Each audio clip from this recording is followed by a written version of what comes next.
L'éditorial. La crise à la frontière est bien plus grave que nous le pensons. On ne peut pas comprendre les événements actuels entre Haïti et nos voisins dominicains sans revenir à l'histoire des deux pays.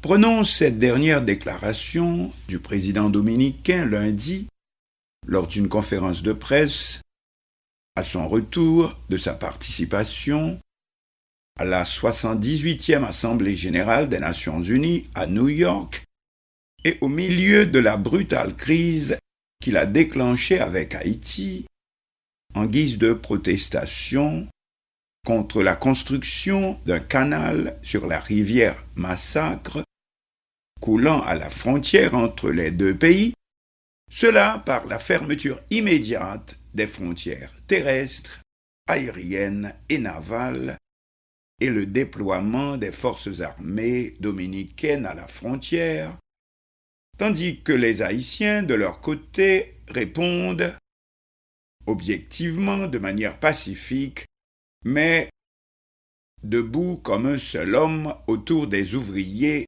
construisant le canal. Cependant, sous différentes pressions, les plus décisives venant de ses concitoyens eux-mêmes, en effet, Haïti est le deuxième client de la République voisine au plan des échanges commerciaux, avec des importations de l'ordre de plus de 900 millions de dollars l'an. Le président Abinader annonce lundi qu'il est prêt à retourner à la table des négociations, mais pas avant d'avoir terminé le percement de son côté aussi d'un canal en amont de la même rivière, canal de la Vigia, cela avant l'achèvement du projet des Haïtiens, etc. Cependant, il ajoute ces propos qui risquent de passer inaperçus. Nous citons: « Je vais vous dire, à partir de maintenant, la frontière dominicaine ne sera jamais la même. Elle ne sera jamais la même à partir de ces faits et aussi des situations qui vont survenir dans ce pays. » Des propos plutôt sibyllins, apparemment chargés de mystère, voire de suspense. Qu'est-ce que Louis Abinader entend par là? Nous reprenons sa phrase. La frontière dominicaine ne sera jamais la même, elle ne sera jamais la même à partir de ces faits et aussi des situations qui vont survenir dans ce pays. Fin de citation. D'abord, revenons à notre sujet. Nous parlons de la frontière entre Haïti et la République dominicaine qui est traversée des deux côtés par la rivière Massacre dont il est question aujourd'hui. Pourquoi cet acharnement du président dominicain à combattre la construction par les Haïtiens de ce que tous reconnaissent comme leur première et seule prise effectuée sur cette rivière, alors que la République dominicaine, selon toutes les sources, y compris dominicaines, en a déjà réalisé 11 sur la même voie d'eau qui sillonne la frontière entre les deux pays, coulant tantôt dans l'un, tantôt dans l'autre. Eh bien, je vous invite à écouter un discours de feu le président Joaquín Balaguer, qui a paru en 1927 dans les colonnes de La Información à Santiago. Discours entre parenthèses traduit dans le numéro de l'hebdomadaire Haïti en marche paraissant cette semaine.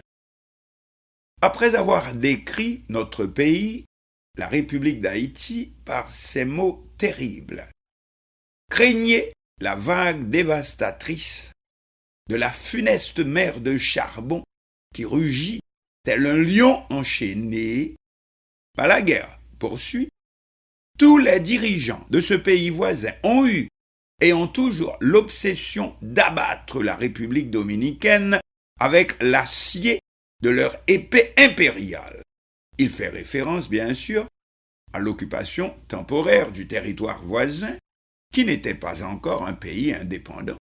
Et cela de peur que la France chassé par la révolte des esclaves de Saint-Domingue en 1804, que la France ne s'en empare pour revenir sur l'île. Mais cela dit dans quels termes? La funeste mer de charbon qui rugit tel un lion enchaîné. Et plus loin, le rêve de l'île une et indivisible est un cauchemar qui a profondément enraciné ses racines dans l'Afrique ténébreuse de la conscience nationale haïtienne. Puis tombe le verdict sans appel: nous sommes des peuples voisins, mais pas des peuples frères. Fin de citation. Rappelons que Joaquín Balaguer a été d'abord président de doublure pour le dictateur Rafael Trujillo, celui-ci au pouvoir de 1930 à 1961. Puis, après l'assassinat de Trujillo, Balaguer a occupé 3 fois, si l'on ne se trompe, le palais présidentiel de Santo Domingo pendant 12 ans, et avec la protection de l'oncle Sam. Mais il est aussi considéré comme un idéologue de la droite, sinon l'ultra-droite dominicaine. Son ouvrage le plus connu s'intitule « La Isla al revés », qui se traduirait comme c'est la même île, mais Haïti, si l'on peut dire, c'est l'envers du décor. Eh bien voilà. Alors, quelle solution? Réponse catégorique de Balaguer: nous ne croyons pas dans la fausse fraternité dominico-haïtienne. Point. Pour continuer, c'est pourquoi, après la création de notre République, l'œuvre qui requiert le plus d'engagement civique est et sera la colonisation du littoral frontalier. Et voilà, et nous y sommes. Que dit Joaquín Balaguer?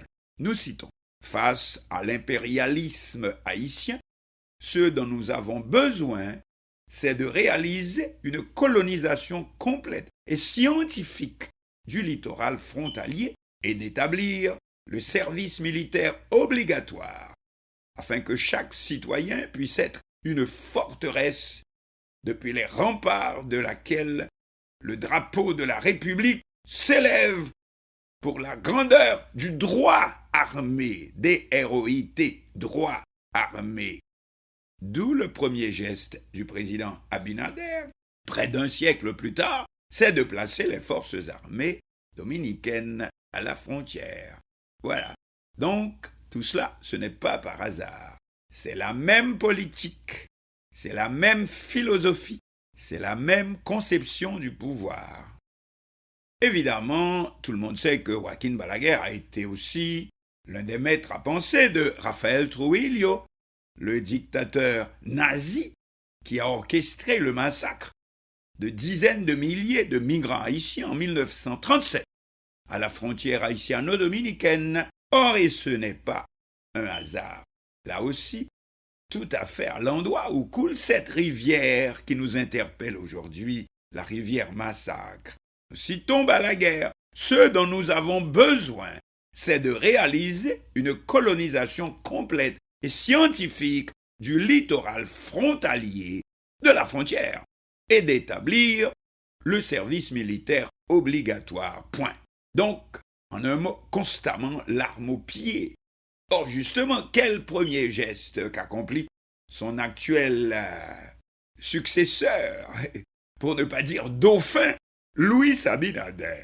Mobiliser immédiatement toutes ses forces armées, une démonstration des 3 armes, armée de terre, aviation et marine, comme on dit en anglais, a show of force.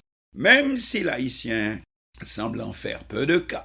Mais il y a encore beaucoup plus dans l'opération actuelle menée par le président dominicain. Il y a même plus grave, mais bien plus grave, parce que, comme dans les phrases de Balaguer, c'est encore de la frontière, de la même frontière qu'il s'agit, et qui plus est de la même fatidique rivière Massacre. Revenons donc aux mots de M. Abinader lors de sa conférence de presse du lundi écoulé. Nous citons: la frontière dominicaine ne sera jamais la même. Elle ne sera jamais la même à partir de ces faits vécus aujourd'hui et à partir des situations qui vont survenir dans ce pays. Fin de citation. Ainsi donc, on retrouve mot pour mot les prédictions de Balaguer dans les actes accomplis aujourd'hui par l'actuel chef de l'État dominicain, une force armée qui fasse impression et surtout l'esprit de monopolisation de la région frontalière ou, comme dit Balaguer, une colonisation complète et scientifique du littoral frontalier dont, bien entendu, le voisin haïtien est exclu au départ. Et voici pourquoi, même après avoir déjà accompli de son côté 11 prises sur la rivière Massacre, frontalière aux deux pays, il n'est pas question que la partie haïtienne l'emporte dans cette épreuve aujourd'hui. Ainsi donc, la crise actuelle est bien plus profonde que nous haïtiens semblons le penser. Prenons garde, comme dit le mot haïtien, veillez